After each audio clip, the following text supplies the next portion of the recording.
We'll just give everyone a couple of minutes to join and get settled.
Just give everyone 2 more minutes.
Okay, that's 2 minutes past. I think we can start.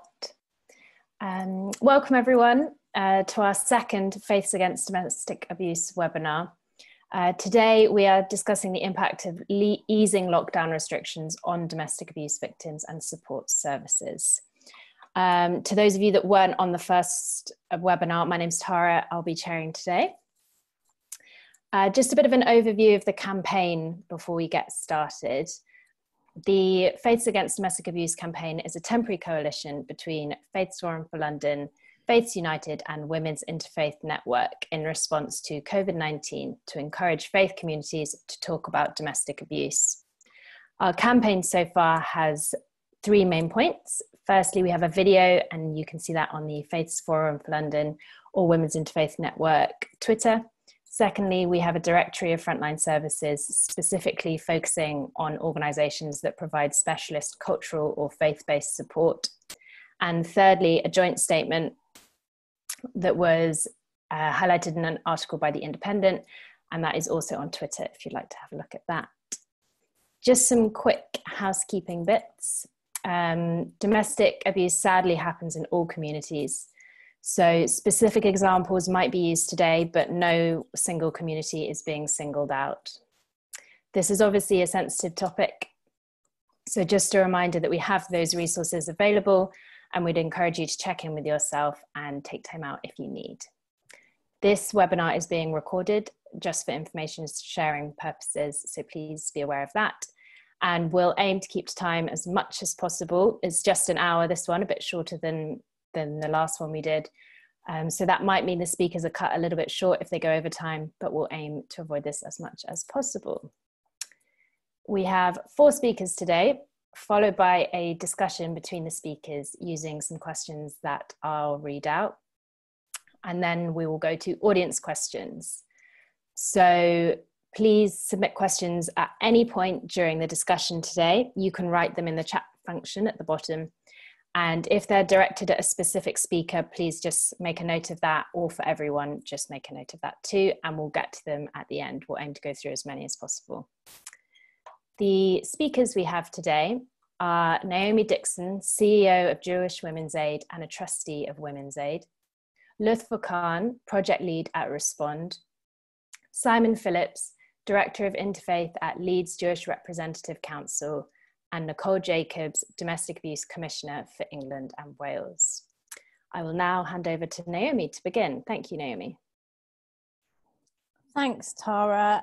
Thank you for the introduction. It's an absolute pleasure to be here this evening with such a fabulous set of co-panelists. So I'm gonna start off this evening by speaking for a few minutes about domestic abuse and what's happening during COVID to women affected by domestic abuse, and what we're seeing across the sector, but also in specialist organisations. And then I'll talk a little bit about what we anticipate happening as lockdown eases. So just to contextualise, as Tara said, domestic abuse happens across all boundaries. There's no community that's exempt. I'm the Chief Executive of Jewish Women's Aid, which obviously is a specialist agency supporting Jewish women affected by domestic abuse. But there are hundreds of agencies up and down the country doing very, very similar work to what we do. And I'll tell you a little bit in a moment about why it's important to retain that specialism within different agencies. One woman in four, approximately, across the course of their lifetime will be affected by domestic abuse, and no community is exempt. And usually, and very sadly in the UK, we see on average about two domestic homicides per week. Unfortunately, during the early weeks of lockdown, you'll all have seen media reports which demonstrated a huge escalation in that very, very early on. And we were absolutely horrified as individuals, as humans, and across the sector to see so many women and their children being murdered as part of a kind of the sharp end of domestic abuse. Jewish Women's Aid supports about 700 women per year, and the sector supports hundreds of thousands of women per year. It's really, really difficult for women to speak out, come forward and tell anybody that they've been affected by domestic abuse. And we know that women will stay in abusive relationships for on average about 9 years before they pick up the phone and ask anybody for help. We also know that at Jewish Women's Aid, that number is 11.5 years. And I think that demonstrates really clearly that in specialist and faith communities, wherever they are, it's much more difficult to seek support for all the obvious reasons: family ties, community reputation, loss of face in the community, embarrassment, shame and humiliation. All of these things go for anybody really, but especially in small communities, there can be incredibly strong reasons for women hanging on in there and not seeking support. Obviously, it goes without saying that not only women are affected by domestic abuse, but my agency supports women, and so that's what I'll talk about. So what's happened under COVID, we've seen, is that well-intentioned measures of lockdown have been misused by perpetrators of abuse to affect women hugely more. You'll have seen in the newspapers loads and loads of agencies reporting incredibly escalated figures of women calling their helplines and saying, it's just happening more and more and more to me. We've seen women who have been experiencing greater anxiety. They are very, very concerned that their children are witnessing more abuse than previously. Those children are then traumatised and need huge amounts of specialist support. The women that we're working with have also told us that they're actually experiencing more physical abuse than before. There just seems to be no respite at the moment, and it's very, very, very difficult to get a chink in the armour to get out of the house to make a phone call. And we've had women phoning us and saying, look, I'm in the car, can you help me? Or he's just popped out to the shops. And it's the relentlessness of this abuse that is very, very scary for everybody, and particularly for women working in our sector who very much do a lot of analysis on safety planning and risk management. And that risk is very difficult to track normally, because what we know about domestic abuse is that it escalates over time. Risk can change dramatically on on our hairbreadth, really. But what is harder at the moment is that we're less able to get in touch with the women who need us, and those women are much less able to pick up the phone to domestic abuse agencies. And we're deeply concerned that what we're seeing at the moment in COVID is the tip of the iceberg, and the sector and Jewish Women's Aid and all the agencies within it are very, very concerned that as lockdown eases, we will see a huge escalation in demand for our services. And I'm sure Nicole will talk a little bit afterwards about the kind of overview of the sector, but all I can say is that, you know, it's quite underfunded. We're stretched already. The women who are working in the sector are already exhausted and working incredibly hard to give the best possible support to the women who need it. What we've seen also over the last few weeks is that the women that we're supporting are requiring about a third extra hours per client than they normally would because of the incredibly high levels of anxiety that they're demonstrating. And I think that's really something that needs to be noted quite seriously, because the worry that they're experiencing for themselves, for their children, their lack of access to other services, the slowdown in the family courts are all playing into this, and it is very, very concerning for them. I think we've also seen a huge escalation in women in destitution, a lot of welfare claims. A lot of women have said to us, can you please help us with money for food, housekeeping money, petrol. My kids haven't got an iPad and actually they can't access their schooling online. All this kind of thing has fallen upon the shoulders of domestic abuse agencies to kind of try to sort out a whole host of problems, more complex mental health we've seen. You know, the picture's really frightening at the moment. And it certainly means that in addition to working as hard as we can with the women at the moment to make sure that they are able to access the support that they want, we're also trying to prepare ourselves for an increase in demand after lockdown. So just a couple of notes before I finish about the nature of a specialist agency and why we need those. I told you I would mention that. So as I said to you, Jewish Women's Aid experiences that women take longer to pick up the phone in the Jewish community and in other faith communities. We also know that faith, religion, culture, family and community can be weaponized by abusers. They can be used as tools of abuse. And that's a heartbreaking thing to see, because actually for a lot of the women who we work with, all of those things, faith, community, family, belief, religion, faith institutions, can also be a huge source of comfort for them. And that balance is incredibly difficult for women, because they quite often come to us and say, look, I don't want to lose my culture. I don't want to lose my faith. I'd quite like to still carry on practicing in whatever way that I do. But actually this has been weaponized against me. He's made me do this in the name of religion. He's raped me in the name of religion because he told me that it was okay. He's refused to say these prayers praising women in the name of religion because he said I wasn't worth it. For me, that's absolutely devastating. Now, what Jewish Women's Aid brings is that understanding that actually those prayers and refusing to say them to an outside person might just not be a big deal, but actually for a woman in a Jewish home, not being told, you know, you're a woman of worth on a Friday night can actually be incredibly devastating in front of the rest of the family. It's absolutely soul destroying. And no, it's not a black eye, and no, it's not a punch, but we're also seeing that as well. And specialist agencies do have that understanding that faith that we bring, that mean that we understand that whilst religion can be weaponized, actually it's also a huge source of comfort for so many of the women that we work with, and it's absolutely critical to them that they don't throw the baby out with the bathwater. And I think that the final point that I just want to end on is around education and training for faith leaders, because actually over the 15 years that I've been working with Jewish Women's Aid, talking to rabbis across the breadth of the community, faith leaders, explaining to them what domestic abuse looks like and what it looks like in this community and how Jewish Women's Aid can help and how specialist agencies can help has been a huge, huge door opener. And what it's meant is that women have started coming to us saying, look, my rabbi came on your training and he told me that I needed to come and talk to you. And having faith leaders standing up and saying, look, we know it's happening in this community. We don't want to brush it under the carpet. It's a horrible truth, but it is a truth. Please go and seek help, is the best thing that faith leaders can possibly do, not just in the Jewish community, but across the board. And I will finish there. Thank you very much. Thank you, Naomi. That was a lot of information in a very succinct packet. Thank you.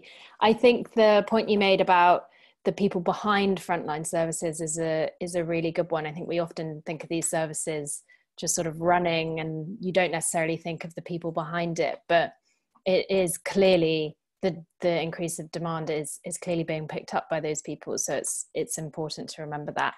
And I think training for faith leaders is definitely clearly essential, and especially as they are the gatekeepers to their communities in a lot of cases. So I think that was a really good point to make as well. I'll now pass on to Lutfa. Thank you. You're on mute, Lutfa, sorry. Evening, everyone. So I work at Respond, and Respond is an organisation that provides psychotherapy to people with learning disabilities who have gone through any form of trauma or abuse. And we have non-therapy kind of projects as well in the organisation. One of them that kind of links to domestic abuse or falls under the umbrella of domestic abuse is forced marriage. So we're the only organisation that looks at forced marriage for people with learning disabilities. Now, what is a learning disability? A learning disability is someone who has IQ less than 70, who's significant reduced ability to understand new or complex information or learn new skills. So you can imagine how that would be difficult in a lockdown situation. And also, it's reduced ability to live independently and kind of do day-to-day activities or everyday living things that we have to do. And also it's an impairment that started before adulthood and is it has a lasting effect on their development. So if you put that, and if you keep that in mind as I talk about the subject around kind of lockdown and domestic abuse and forced marriage, so I'm going to talk about both together. We've been working with forced marriage cases for people with learning disabilities since 2015. And that need arose from noticing certain relationships that just didn't sit right with us. And then obviously the Forced Marriage Act, which was criminalized in 2014, gave it that name. And we were able to then apply for funding and support, start working with clients around forced marriage. And a lot of our clients, contrary to the typical model, have been male. So what we've started as well, and because of the lockdown, so that's something that we've been doing, and we've been building on that work, and we've been very much working on grassroots levels, working with imams, working with faith leaders to ensure that that information is coming from the grassroots upwards, because we know it's quite top heavy, but actually we know there are gatekeepers in the community and they are so important. And unless we engage with them, you will see significant changes without engaging them in the conversation.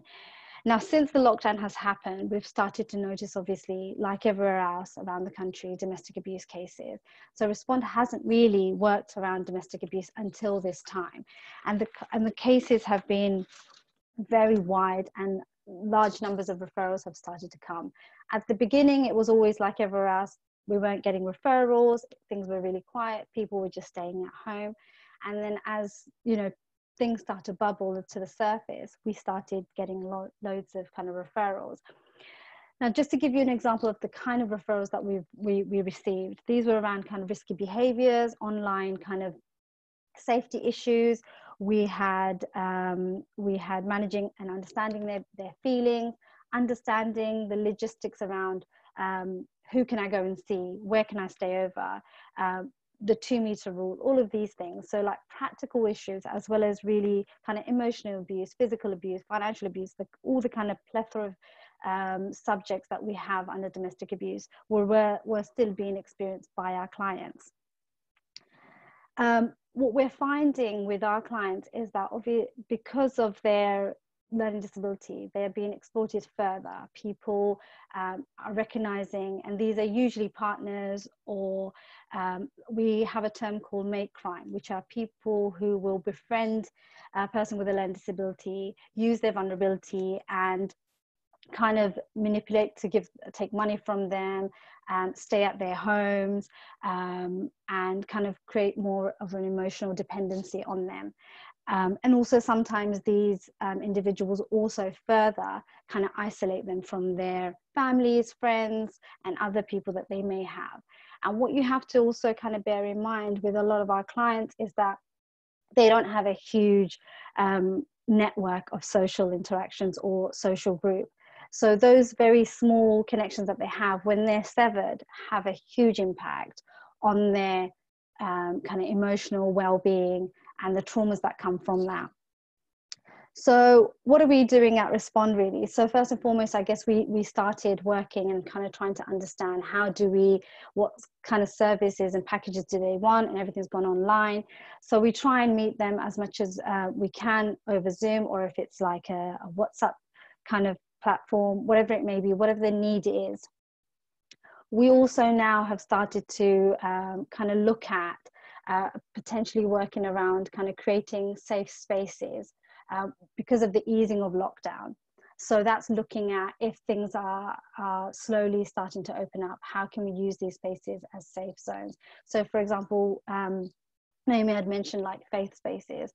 Now, if faith spaces are opened up, how can our clients go in there to use a laptop, or go to the social service where there is an iPad or something like that where they can use it? Because that's the other area that people don't have availability around resources. People don't have like Wi-Fi or internet or laptops. And if you can imagine, if you're trying to do a session, and we try and do as most of them where we can see each other. If you think about doing that on an iPad or a phone for an hour, that's really quite strenuous for anybody. And with our clients, to keep that attention on that monitor for that long is a real difficult task. So we sometimes have to see them in short spurts over a long period and do it in that way to try and get the best that we can. So around, again, if we look at, if I go back to kind of forced marriage cases, again, these are our clients, we're getting cases, and the numbers are again started to pick up. But again, it's looking at how that dependency on the family is, who's passing on that information to them. Also that the way that information is communicated. So easy reads, simple, jargon-free information isn't really available to our clients. It's very much given to the masses. But this particular group of people are kind of overlooked. And so that creates, again, how do our clients keep safe in this time of constant changing landscape? So what we're wanting to do and kind of urging and working with other people is really looking at, first, how can we ensure that communication is done clearly and simply and jargon free?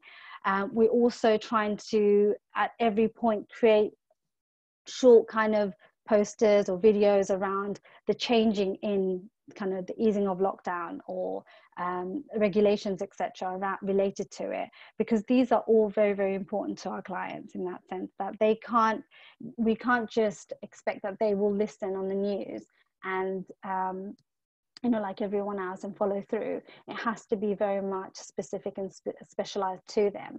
So there's been loads of videos out there that have come through, but I think there needs to be a lot more. And I think especially if we're thinking about, we're also thinking around like a second phase as well. So if there is another second wave of the virus, how can we ensure that we are preparing in some respect now, so that we're in a better space to support our clients should that happen? We're also very much keen now to kind of create pockets in the community around how community members can kind of be trained, and like helpline staff can be trained to understand when they get cases around learning disabilities. So it's really communication, training, into safe zones, safe spaces. These are the three things that we really want to kind of focus on. And we feel that if we can kind of repeat that information, and if there are information which are out there around pivotal points, so like the police or the social services, or on like big like BBC kind of challenges and stuff like that, this is where it really needs to be, because what we're finding is that our clients are being overlooked and they're being exploited. And I think in regards to a lot of our sort of South Asian communities that we work with, we again, it's always very difficult to kind of get things translated, but we try and use as simple language as possible, so that the message is quite clear for them to kind of grab onto.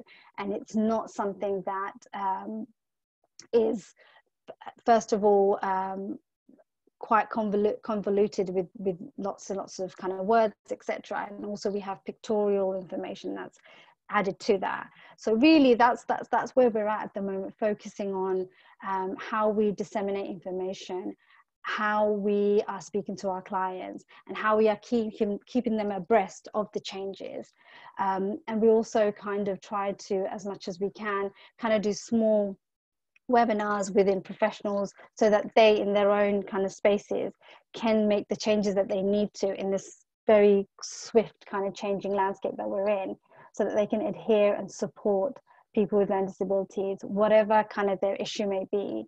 And that's really the main area that we're really focusing on at the moment. So I hope that clarifies the point. Thank you. I think it's very easy to forget that within domestic abuse victims, there can be a huge variation of who that can be, as we said at the beginning, and as Naomi also said, that it doesn't leave any community or group of people alone. So I think remembering people with learning difficulties are also part of the group of victims is a really key point. And I think the idea of the importance of networks that you brought up, I think it seems like a theme that's coming up a lot. And I think something that we can all take away from this, that communities really do have to look after each other, especially in this time. Thank you so much. I will now pass on to Simon. Thank you, Simon. Yes, no problem. So I think I'll just start by saying where I'm coming from. So my affiliation, as people will have seen, is Director of Interfaith for the Leeds Jewish Representative Council. And I think it's worth starting by saying that in terms of interfaith work, so work with other communities, I think we've moved on from what I often term as cucumber sandwiches and samosas. And what I mean by that is that when we often think about encounters with other faiths, it's things like going to places of worship, learning about beliefs, practices, samples of food, and that's fantastic. It's really important.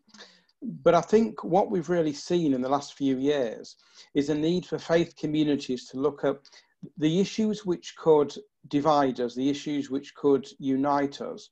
And I think this whole area of domestic abuse and child abuse more broadly, actually, are things that faith communities really need to get to grips with. And we often talk about faith leaders, but we often think about faith leaders as rabbis or imams. But actually, when we talk about faith leaders, it shouldn't just be the people who are standing at the pulpit. It basically should be leaders who are maybe lay leaders who potentially don't necessarily have the scriptural knowledge, if you like, or the scriptural excuses in some cases to actually not necessarily justify abuse, but try and reason for it. My other affiliation is, people might have heard of something called the White Ribbon Campaign. The White Ribbon Campaign is a global movement of men and boys to stand up against violence against women and girls, but also look at things about promoting healthy masculinity, healthy behaviours. And on the subject of health, let's think about what has actually happened with men in the last 2 or 3 months. Because one thing which has really come on the agenda is the area of men's health, and that's men's physical health and psychological health. And last week it was Men's Health Week, and there was various posters which were produced. And one of the posters basically said, "Is my partner sick of looking at me?" And if you think about what's happened over the last few months, we've seen through lockdown the family space very, very different. So what might have happened in the past is that, for example, you might have the husband who might only see his family for a couple of hours a day. They leave work, they go to work early, they come back. But now there's all sorts of things happening in the family home. There's things like potential for verbal strain, lot of strain, because people might have got a hit on their incomes with the furloughing or losing their jobs. There's financial pressures as well. The archetypal role in many houses of the men as a breadwinner is no longer being the case. And that, I think, has caused a lot of strain on what's happened in the family and relationships as well. And, you know, if you think about the figures for domestic abuse, so there's been around a 20% increase, depending which figures you look like, 20% increase in domestic abuse over the last 3 months. And certainly in West Yorkshire, where I am, you know, there's been a reduction in other forms of crime, but there's been an increase in domestic abuse. And I was reading that calls to the refuge helplines increased by 700%. So there's clearly been this correlation between domestic abuse and lockdown. What we've also seen is a 25% increase in men self-referring to perpetrator helplines, which is actually encouraging in a way that men are recognising their behaviours. But one of the things that really concerns me is in terms of what we know is that the reporting levels are probably vastly under what they really are, because the traditional ways that people might log a call for service, I say the phone, for example, or perhaps the text, are probably less practical for a lot of women and girls. And that's obviously, and even though, yeah, people might be able to report online, that's obvious. If there's this issue about digital exclusion, then people can't necessarily report, and it's really, really concerning. And what might happen as the lockdown is eased is that we actually see an increase in reporting, people who are otherwise not being able to report. But at the flip side, there's the concern that whereas, say, ex-partners, there might have been that tension because in terms of, you know, custody issues, what you might have is, you know, partners going round to their ex-partner's address and actually, you know, threatening them to say, well, why haven't I been able to see my my kids? But from a faith point of view, so I think what's been really, really encouraging in the last 6 months or so is how faith communities have slowly got to grips with the need to stand up against violence and abuse. One perfect example of that is the Restored Relationships organisation, with largely a Christian-based organisation, but a lot of the work they do is with other faiths, and it's pretty much a bespoke organisation specifically looking at domestic violence and abuse from a Christian perspective. And in particular, there's been the First Man Standing campaign, which is part of Restored Relationships, but it's actually Christian men who are actually taking the lead and saying that men and boys of their faith need to stand up and say that from a faith perspective, from a Christian perspective, violence and abuse is wrong and can't be justified. The other thing that I've been doing as part of Leeds Faith Forum, which is an interfaith organisation in Leeds, is we've had a few scriptural reasoning sessions where we actually look at particular types of particular scripture and actually pick out particular messages. And last November, for International Day for the Elimination of Violence Against Women, we actually had a focus specifically on violence and abuse against women and girls. About 4 or 5 of us who picked scriptures from our respective faiths, and it was a really, really powerful discussion. And hopefully that's going to be the start of a series of, or we hope that it was going to be a series of sessions specifically on that topic. But obviously COVID has put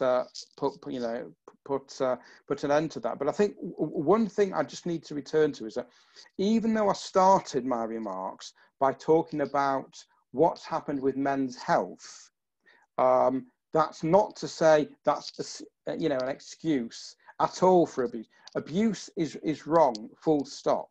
And we know that this is a male problem to address. We know that depending on the statistics you look at, 6 out of 7 victims of domestic abuse are going to be women, and that largely speaking, men are going to be the perpetrators. So it's really, for me, the responsibility of men and boys, because of course often behaviours are learned at a very, perhaps a teenage years, to recognise the need for healthy and respectful relationships. Thank you, Simon. I think it is definitely an important aspect to remember when we talk about domestic abuse, to also think about the gender dynamics involved in it. And it's definitely something that I think you explained very well. And I think also the idea of digital exclusion is really interesting. So if people don't have access to those facilities, they might not necessarily be accessing any kind of help.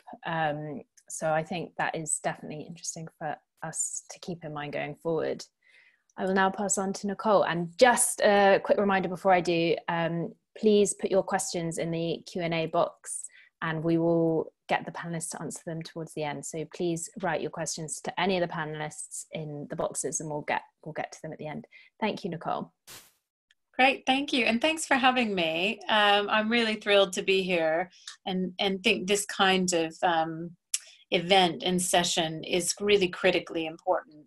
And I think we've heard why, from the previous speakers who are so expert in this field. So what I'll try to do is tell you a little bit about me, my role, why I think this issue is so important, how that fits with what I'm doing. And I'll try to skip around a little bit so that I'm not kind of making some of the same points as earlier speakers. But my name is Nicole Jacobs. I'm the Domestic Abuse Commissioner for England and Wales.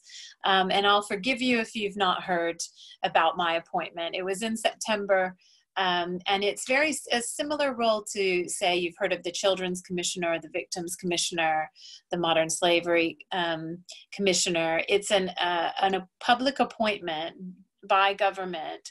And so I'm set up as independent of government, so not party political, and very much stemming from the last Prime Minister's view that we needed to do much, much more in relation to domestic abuse. So I'll come back to this in a minute, but there's a domestic abuse bill coming, making its way through Parliament right now, which would have been created under Theresa May's government, and embedded in that bill, one of the aspects of it is a statutory underpinning for my office. And the reason why I think that's important for you all to know is, number one, it's good for you to know there is such an office, and I would want to be hearing about what you're doing in promoting best practice in relation to community-based work, and particularly the role of faith communities. But also just to know why my role was ever created. And it was essentially because there was a very strong view in government and a long-standing view in the sector that we have a postcode lottery for domestic abuse services, and that we really lack a coordinated community response, meaning that, you know, a response that has the voice of lived experience kind of informing every aspect of what we do in any area, but also and having those specialist services, but also the kind of a proper role within all of our statutory services, health, housing, the criminal justice system, you name it. We all have a role to play in addressing domestic abuse, and very much including the community in that. So it is a postcode lottery. What would be happening in my community would be different, and then what is likely happening in yours. There would be an element of consistency, but the services that are there are different, and we need to really, I was appointed to help map that and really drive change in that respect.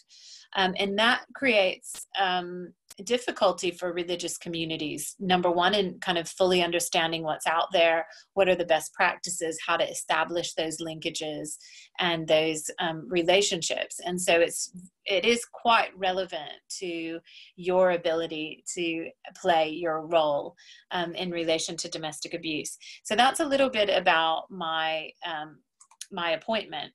My background is one similar to Naomi's, very much rooted in the sector in terms of services to domestic abuse. Over the years, that's in the US, and the last 20 years, a little over the last 20 years in the UK. And I came from an organization called Standing Together Against Domestic Violence. And I can see Goody Burnett, who's now leading that organization, I think is on this call, which is great, or is in this webinar watching. And Standing Together is a really unique organization that sits in West London, and it has was founded by a number of people who wanted to create that coordinated community response. So it's quite unusual in that it helps support direct services, but it's the job of Standing Together is really to get all of the services and community-based organizations really working together and in partnership so that we can address domestic abuse. So there's a lot of great learning there. And it was that's partly why I was ever attracted to really want to work there all those years ago, and really hated to leave there when I was appointed as the Domestic Abuse Commissioner. So I really missed my day-to-day there. One of the things that Standing Together has done over the years are domestic homicide reviews. So sadly, those came into place in about 2011, so that since 2011, when there's a homicide that relates to domestic abuse, there's a requirement by the local community safety partnership to undertake a review. So sometimes you hear of child safeguarding reviews. The same thing happens for domestic abuse now. And Standing Together, because it had such a lot of experience, was approached to be the independent chair of many of these reviews, and sadly I think has chaired over 60 to 70 reviews to date. Those wouldn't be all of the homicides. Sadly, there are 2 a week in the UK, and so but it's a significant proportion. And one of the things that we learned from findings of domestic homicide reviews were I would say 3 main things I'd love to share with you. There's a lot of detail about practice and policies and all sorts of things, but the really overarching things that we needed to learn were, number one, that people will almost always approach their friends, family, social networks first. That's highly relevant to this webinar.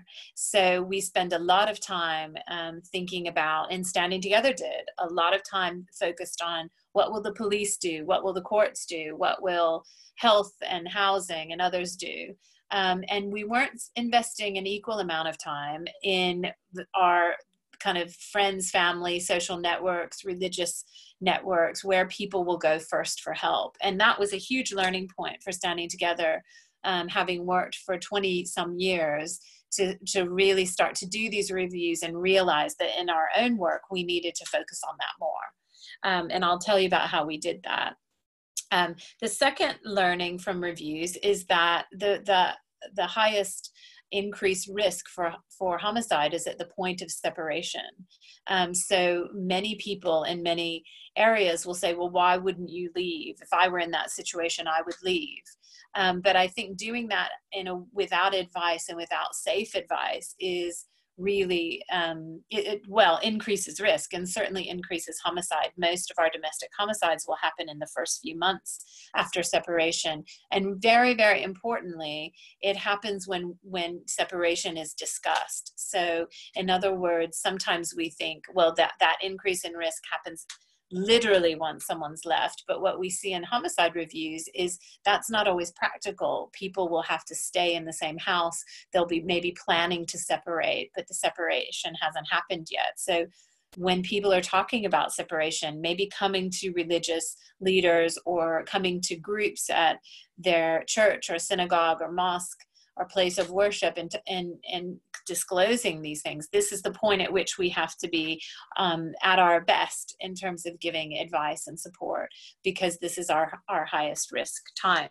And then the third thing is just that we don't identify domestic abuse even when we hear about it. So this is very basic, in homicide reviews, no matter who it is, people who have a lot of training will hear about separation, will hear about aspects of domestic abuse and don't help name it. And the victim or the survivor of abuse doesn't name it either. So there's a lot of information disclosed and discussed, but that identification of domestic abuse, calling it that, hasn't happened. And therefore the kind of link to the specialist domestic abuse service, who are really exceptional when it comes to, think of what Naomi just told you. I think I would trust and want to refer myself or my friend to Naomi and her organization. Well, this is where the specialism lies. And yet we don't bridge the gap between identifying the domestic abuse and referring over to those services. That's what we see time and time again in the domestic homicide reviews. So out of that, It's Standing Together was a project born called SAFE, the Safe Communities Project, which an incredible colleague of mine, Huda Jawad, founded and still leads. And what I really loved about Huda's idea of SAFE was that it was not a transactional thing. It was not about saying we need to go and find these people within religious communities and we need to give them training and kind of fix them. Because what Huda really believes in her heart of hearts is that these are relationships of trust, and that there are tremendous leaders and influencers within religious communities who really need to be supported and who need to get to know the services and trust in the services as well, and understand when they're potentially encouraged to make those links, that they would understand and have confidence in those services and what they do, what they don't do, and that it's all about bridge building and relationship building. And I really love that, because I do believe that's what will make the change. And that is the kind of ethos we should bring to this kind of work, because it can't be just a transactional, let's try to improve the services to know more about, religious communities and aspects, or vice versa. It is about a getting to know you, which is harder and actually quite hard to find funding for. Funding in domestic abuse, as I've said earlier, is pretty haphazard at best. And it's also very focused on outcomes. So tell me the exact number of people you've helped, changes that have been made. And when you're talking about bridge building and really getting to know communities, getting to know these services, that is harder to put a figure on. And I think it's something that I'd really like to encourage funders to think about and improve their views about how these changes happen. So just in summary, I just want to reiterate exactly what was said earlier. I chair a weekly call throughout the whole of COVID with key services and key helplines. And there's absolutely no doubt that the increases you're hearing are real. And that is starting to show up in our national policing numbers in the last couple of weeks. It's starting to show up in referrals locally to homelessness units or housing options in local areas, in our high-risk panels, the MARAC panels, multi-agency risk assessment conferences, to be exact. And so there's no doubt, and people have been looking quietly at web chats, web pages, emailing services, and across the board, that's absolutely true. And there is no doubt we will start to see a surge.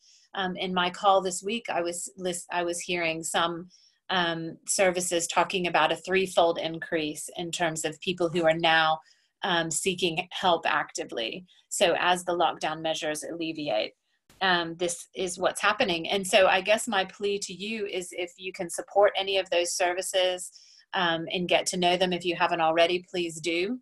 They certainly need help and support right now. They have had some government funding, and they are getting some trust and foundation funding, but it is not enough. And I guess that brings me to a second request of you, which is to follow the domestic abuse bill. So right now, it is quickly progressing through Parliament. So if there's ever a time to contact your MP, talk about what's needed in this issue, this is without a doubt the window. So put it on your to-do list for tonight or tomorrow to just email your MP, talk about the changes in the domestic abuse bill that you would like to see. There's a lot of good provision in there. But one thing that's not currently addressed very much is the role of faith communities.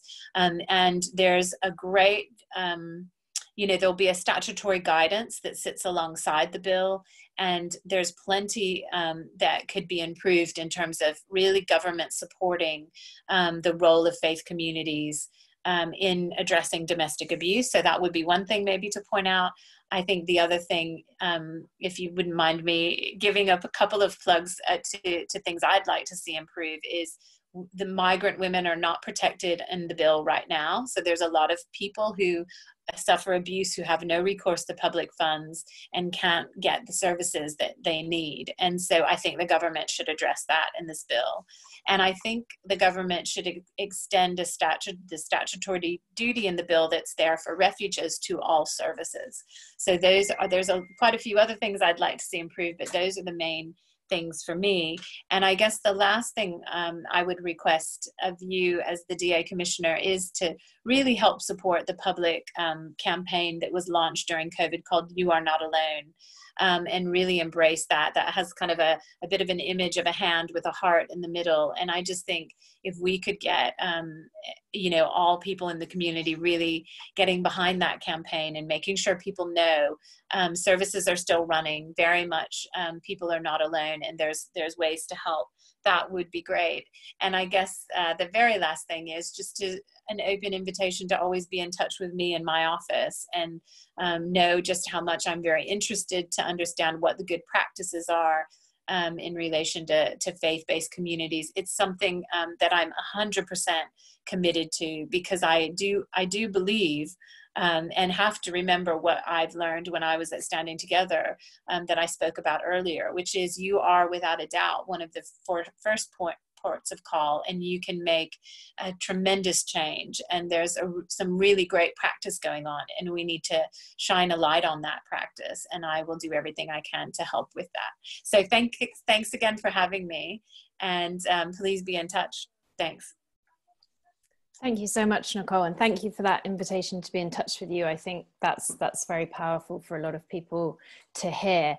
And for touching on funding and the domestic abuse bill, I think they're 2 points that we're seeing a lot of discussion around at the moment, and people are very much following those channels. So I think that's great to keep in mind. Thank you so much to our 4 panelists. We will now just switch to some panel questions and then some audience questions. I think there's probably a little bit of crossover between panel questions and audience questions, so we'll try and cover as much as possible. Nicole, you already touched a bit on the domestic abuse bill.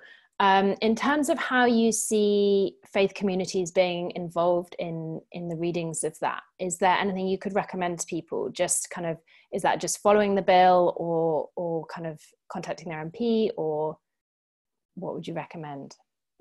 Yeah, there are some really good, on the government website, there's some fact sheets on the domestic abuse bill, because it's a bit of a, you know, it has quite a few different moving parts to it. So what I find that's really easy about those fact sheets is it takes kind of the main key parts of the bill and just gives like a one-page summary on each part, where it says really clearly, this is what we're setting out to do. And I suppose that gives a nice framework to what the bill is achieving. And then I guess it is just being mindful that there are, you know, if you look at, say, the Women's Aid website or some of the sector organizations, will echo some of the points I made, which is the bill is quite welcome. It could go further in a few places, and it could be really truly landmark if it would do that, because it seems to me an odd thing not to be able to fix some of the chronic problems we see about funding for services, you know, migrant women. There are some changes to the bill that the government itself made today, which is really welcome.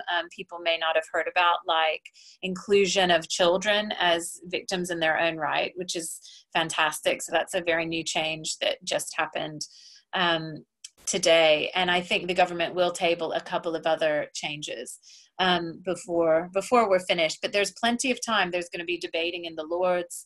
But I guess what the sense of urgency I feel is that these are all things that are going to now happen quite quickly. And so it's a great time to reach out to your MPs, particularly if you have a Conservative MP, because they do have enough votes. They have a clear majority in Parliament, and they will be making key decisions on the passage of different amendments to the bill. Thank you. Simon, I think this touches a lot on what you were speaking about. How can we better engage men in the conversation about domestic abuse? Well, I think the way to do that is different interest groups, if you like. One of the bits of work that I've been doing in the Jewish community has been doing some work with Jewish teenagers and Jewish students. And obviously that type of conversation is obviously very different to what you might have with sort of male religious leaders or adults, really. So for me, what needs to be done as part of any engagement with groups of young boys, young men, is to teach them very early about what scriptures say about healthy relationships. And I have to say that from looking at, obviously I can only talk mostly from the Jewish perspective, but if you look across various faiths, there's all sorts of scriptural references which talk about respecting women, the role of the husband in a marriage. And the idea for me is to combine that scriptural nuances with the wider advice, which is coming from all sorts of organisations about healthy and respectful relationships. I think in terms of, older age groups, the thing about the scriptural reasoning sessions that I've done is that they're fine to an extent, but I think what is better is to maybe organise programmes of learning sessions with male leaders. Just talk through some of these key issues which could relate to healthy masculinity. It could relate to statistics. It could talk to scriptural references as well. But for me, the key thing is education at a young level, at an early level, so that by the time you get, a man gets to marrying, they already know about what they should be doing as a good husband. Now, somebody's actually just put something up about just before the marriage ceremony. Absolutely.